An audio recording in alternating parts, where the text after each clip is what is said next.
आज Doubtnut app download करें। Doubtnut पर अपने सभी गणित, रसायन विज्ञान, भौतिक विज्ञान और जीव विज्ञान के डाउट्स का करो सफाया। बस प्रश्न की फोटो खींचो, एक ही प्रश्न को क्रॉप करो और तुरंत वीडियो सोल्यूशन पाओ। अभी डाउनलोड करें। ये प्रश्न हमें दिया हुआ है कि 1500 केल्विन ताप पर एक वस्तु द्वारा अधिकतम ऊर्जा का उत्सर्जन तरंगदैर्घ्य 20,000 एंगस्ट्रॉम पर होता है, ये कहा जा रहा है। अब यदि सूर्य द्वारा अधिकतम ऊर्जा का उत्सर्जन तरंगदैर्घ्य का मान 5500 एंगस्ट्रॉम पर होता है, तो इस तरह हमें ज्ञात करना है कि सूर्य का ताप कितना होगा। तो इसके लिए हम क्या देखें, सबसे पहले दिया क्या क्या है वो हम देख लेते हैं। तो देने के लिए यहाँ पर हमें बताया जा रहा है कि एक वस्तु हमारे पास है, एक यहाँ पर वस्तु है। वस्तु के लिए उसका तापमान हमें दिया हुआ है ना, तो टी हमारे पास कितना, ये हमारे पास है 1500 केल्विन के रूप में, इतना हमें मिला।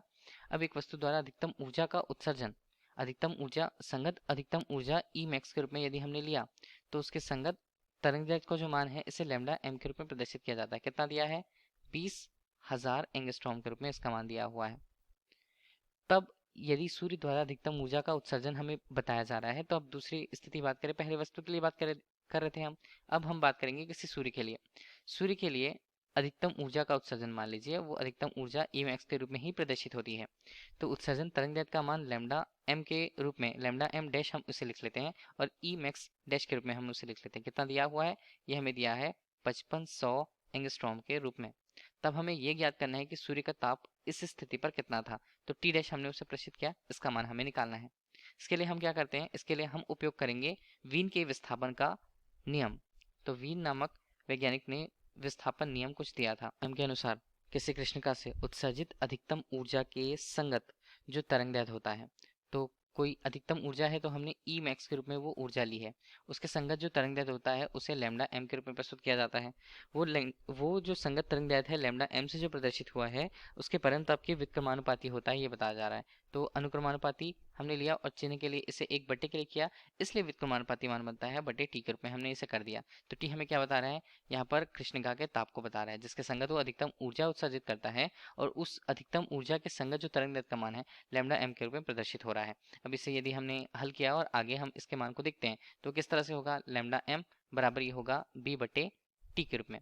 ठीक है, तो हम यहाँ पर क्या करें, बी यहाँ पर लेते हैं लैम्डा एम गुणा टी के रूप में, और बी का मान क्या होता है, बी का मान एक नियत है, तो हम इसे नियतांक भी कह सकते हैं। ठीक है, नियतांक हमारे पास होगा बी का। अब हम कैसा करें, सभी मानों को हम इसके संगत रखते हैं। पहले वस्तु के लिए बात की जाती है तो हमने इसे वस्तु के लिए लेकर रखा है नियतांक के मान को, और यहाँ पर बात की जाती है सूर्य के लिए, तो सूर्य के लिए हमने उसके नियतांक को ले रखा है। तो उसके मान क्या कितना होगा, तो वस्तु के लिए उसका मान लैम्डा एम के रूप में प्रस्तुत करते हैं, और उसके संगत जो तापमान का मान है परमताप के रूप में कैपिटल टी से प्रस्तुत होता है। और सूर्य के लिए यदि उसकी बात होती है लैम्डा एम डैश के रूप में, और तापमान को उसके टी डैश के रूप में हम प्रदर्शित करते हैं। ये सारे मान तो हमें मिल गए, हमें निकालना क्या है, हमें टी डैश का मान निकालना होता है। तो टी डैश का मान यदि हम निकालें तो उसका मान क्या होगा, लैम्डा एम गुणा कैपिटल टी बटे यहाँ पर लैम्डा एम डैश के रूप में, इसका मान हमारे पास ये कुछ होगा। तो यहाँ पर हम करते क्या है, देखिए ये तो हमने ले लिया और सभी मानों को हम यहाँ पर रखें। टी डैश का मान हमें चाहिए होता है, लैम्डा एम का मान हमारे पास कितना दिया हुआ है, पहले के लिए उसका मान 20,000 एंगस्ट्रॉम, तो हमने एंगस्ट्रॉम के रूप में ले लिया। तापमान कितना दिया हुआ है, 1500 केल्विन हमें दिया हुआ है। नीचे हम यदि इसके मान को देखें तो हमारे पास क्या बनता है, लैम्डा एम डैश ये हमारे पास है 5500 कुछ है, हाँ 5500 हमारे पास इसका मान है। तो 5500 हमने ले लिया, एंगस्ट्रॉम हमने ले लिया, एंगस्ट्रॉम कटे, शून्य शून्य के मान कटे और शून्य शून्य यहाँ पर भी कटता है।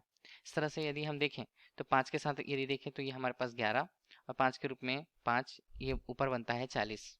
ठीक है, ये हमने इतना ले लिया, तो टी डैश का मान हमारे पास कितना बनेगा, 40 गुणा यहाँ पर बनता है 1500 बटे हम इसके मान को देखें तो ये हमारे पास बनता है 11 के रूप में, और ये हमारे पास होगा केल्विन में। इसे टी डैश का मान हम देखें तो वो कितना आता है, यहाँ पर 54.5 केल्विन के रूप में ये हमें मान प्राप्त होता है, जो सूर्य के तापमान को वहाँ पर बता रहा है। तो इस प्रकार से सूर्य का तापमान हमें मिल गया, तो हमारे प्रश्न का उत्तर कितना होगा, 5454.5 केल्विन के रूप में सूर्य का ताप यहाँ पर होगा, जिससे वह 5500 एंगस्ट्रॉम के तरंगदैर्घ्य अधिकतम ऊर्जा के संगत उत्पन्न करती है।